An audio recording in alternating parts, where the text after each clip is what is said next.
Hey credit warriors, welcome to the show, and yes, there is a new credit card in town. Now, if you miss the old SPG card, this card is going to be for you because it's purple. Okay, you shouldn't base your choice of credit card just on the color. So Chase has just released the new United Quest card, a purple United Airlines credit card that fits into tier 3 in my 5-tier credit card rating system. Credit cards in tier 3 normally have annual fees between $95 and $250, and this card is right at the top of that at $250. And tier 3 is normally a sweet spot for rewards, and indeed, this card delivers excellent first-year value. It has a huge sign-up bonus, which we will get into later in the video. But first, let's go through the key statistics of this card. And if you like the sound of that, please subscribe and hit the bell notifications so you never miss a video. Let's go. Now, this card is a United Airlines card, so naturally it's going to earn the most points on United Airline purchases. 3 points per dollar to be exact. Now that is a reasonable rate. The card above this in Chase's system of United cards, the United Club Infinite card,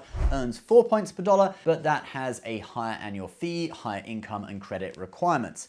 Then in addition to 3 points per dollar on United purchases, there are some other bonus categories where you can earn extra points. So we have travel at 2 points per dollar, dining at 2 points per dollar, streaming at 2 points per dollar, and then on other purchases, the card just earns 1 point per dollar. So it's a good set of categories, but really it's only the 3 points per dollar on United purchases that sets it apart from other Chase cards, such as the Sapphire Preferred, that earns 2 points per dollar on travel and dining, and those points can be transferred to United anyway.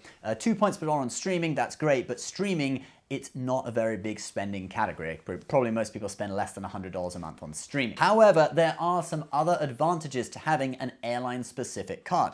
Here they are. There is a $125 statement credit for United purchases every year. Now this halves the annual fee from $250 down to $125 as long as you take a trip on United at least once a year and your ticket costs more than $125. You'll get that refunded to you. And before you ask, no, the United Mileage Plus X shopping app does not count for triggering this credit, okay? Sorry to break it to you there. So it does seem that you do actually have to take a trip on United to trigger the credit. Then you get free first and second checked bags for you and one travel companion, which according to United could save you up to $320 per round trip. I love how they use the most extreme example of 2 people each checking 2 bags going on a round trip together. I mean, where are these people going that they need so much luggage, okay? Under normal circumstances, a lot of people don't even check a bag, all right? Because it's annoying, you gotta wait for it the other end. You could just take a roller bag, put it in the overhead locker, and off you go, okay? Personally, I normally only check 1 bag, same with Mrs. Credit Shifu, so,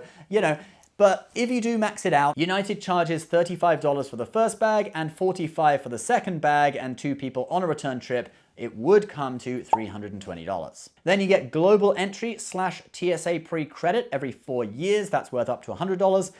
Then you have priority boarding, 25% off in-flight purchases, which is food and drink and also Wi-Fi. No blackout dates on award bookings, and the card also has no foreign transaction fees. And one more thing that they don't show on the main page is that you do actually get primary auto collision damage waiver for rental cars. So these things are all really good for the traveler who frequently flies economy. Just remember, if you fly business, you get a lot of these things anyway, and the card doesn't really help you that much. Now, before we go and talk about the welcome bonus, which I know you're dying to hear about, let's first just talk about 2 more interesting benefits of this card. One is that you get 2 5,000-mile award flight anniversary credits each year. So to explain that, starting after the first time that you renew the card, so in your 2nd year, each time you book a United flight using United miles, United will give you 5,000 miles back into your account just because you have this card. Now, the points guy values United miles at 1.3 cents a piece, so that would mean that these $5,000 credits or 5,000 mile credits are valued at $65 each,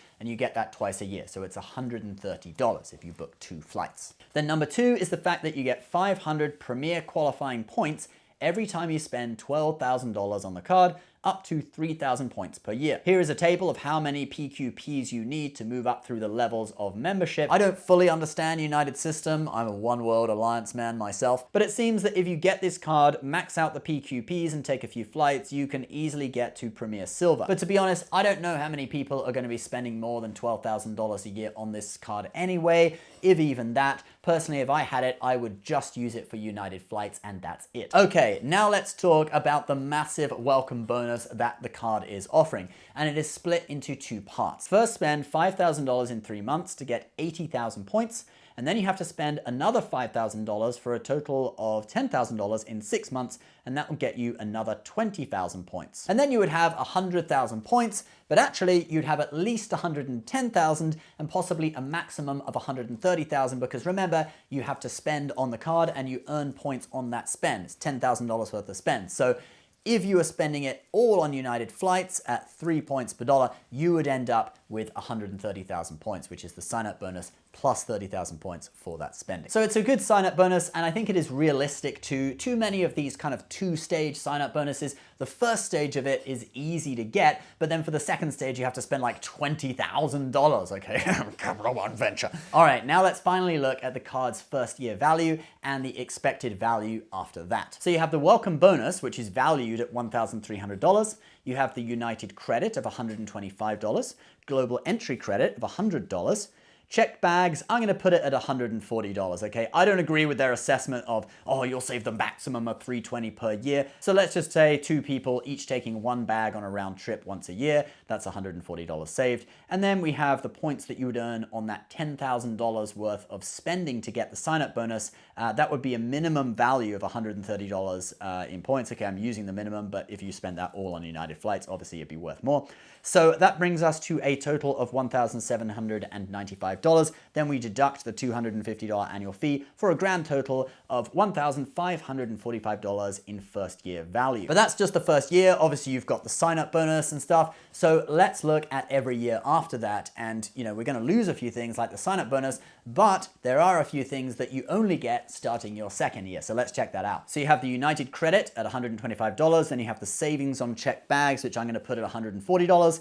Then we have the 2 5,000 point flight credits if you book flights with points, which you know, you should be doing because you got the card, so you might as well, right? And that's worth $130, okay? 2 times $65. That brings us to a total of $395. Then we deduct the annual fee, which is $250, so we get a total of $145. So the card does indeed pay for itself. It is actually kind of a sock drawer card, okay? Most what we call sock drawer cards are normally hotel cards that give you a free night per year that outweighs the annual fee and gets you maybe $100 profit on top of that. But actually this United card, if you do those 2 flights per year and get the refunds of points on them, it actually does pay for itself and give you $145 in profit on top of that. And this may actually be a good card for me because I have One World Ruby status, which gets me things like free checked bags, business class check-in, priority boarding with American Airlines, but not with United, because United is a different alliance. It's Star Alliance. I rarely fly on them. There's no way I'm going to build up status with Star Alliance because I'm totally focused on One World Alliance, flying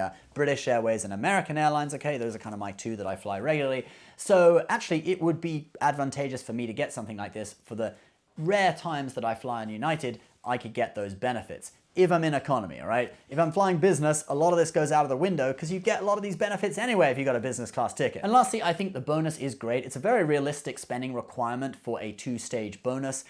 You look at something like I mentioned, the Capital One venture, you could get 50,000 points for spending, I think it's like 3,000 or 5,000 in the first 3 months, but then you have to spend 20,000 to get another 50,000 points, which is probably not achievable for some people. Whereas this, you get 80,000 points for the first sort of part of the spending, and then, you know, the people that can't spend the full 10,000 to get, you know, the extra 20,000, well, it doesn't matter because they're almost at 100,000 anyway. So it's very realistic for a lot of people. Great sign-up bonus. If you are interested in this card, do click the link below to learn more about it. As always, it is an affiliate link, helps out the channel, so we thank you very much if you do use it. Please subscribe if you're new. Leave a comment below, and we'll see you next time. Bye-bye.